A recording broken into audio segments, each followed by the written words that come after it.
And it's pretty simple.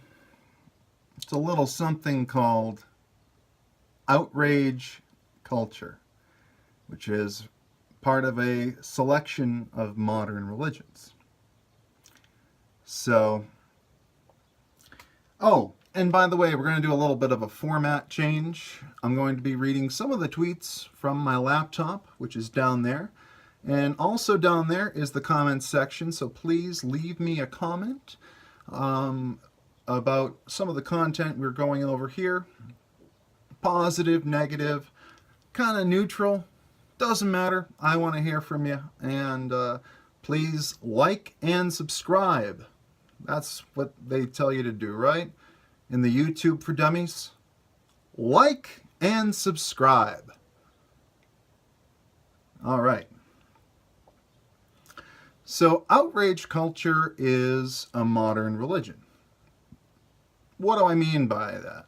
Well, so what is the impetus of outrage culture? Like, what drives it? Is it some sort of moral core to this philosophy? Where, is it just a pastime? Sure. For many, just a pastime. But for others, it sort of symbolizes some sort of moral agency in the world, where you're preventing harm by speaking out. It's actually not a bad thing. It can be quite virtuous at times, which is why you'd be part of a modern religion in the first place. But of course, part of being a disciple of a modern religion is sometimes you don't quite know where your faith ends and reason begins, because there's elements of both in any given modern religion. Some elements make sense and some don't. But with outrage culture, it is, I think we've all tired of outrage culture a bit because, people are angry. We are emotional creatures. And a lot of the stuff that happens and that comes out is total crap. Absolute crap. And it deserves, and there's bad decisions made, some of them cultural, some of them that have sort of otherist implications and motives that need to be outraged over, to point out that there are some things in this world worth fighting for. And ending division and ending discrimination is one of those really good virtues, in my opinion. And yeah, you could say that I'm outraged over outrage.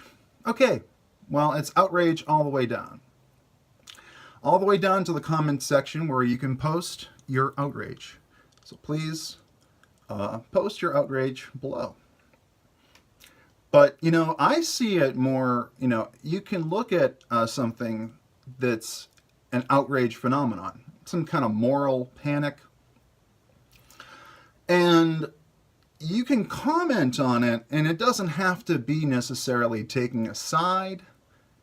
It could just be a general sort of like, oh, I see this group of people that are outraged over something, and this is my commentary on that outrage. I don't, it's like saying, oh, is this overrated? Is this underrated? Like, where does it stand? So outrage culture, it is outrage all the way down. So I'm outraged over your outrage, and you're outraged over my outrage, over your outrage. And it keeps on going. I don't have the cognitive fortitude to keep that going for too long, so I stopped at 3. And I hope that that is enough to drive the point home.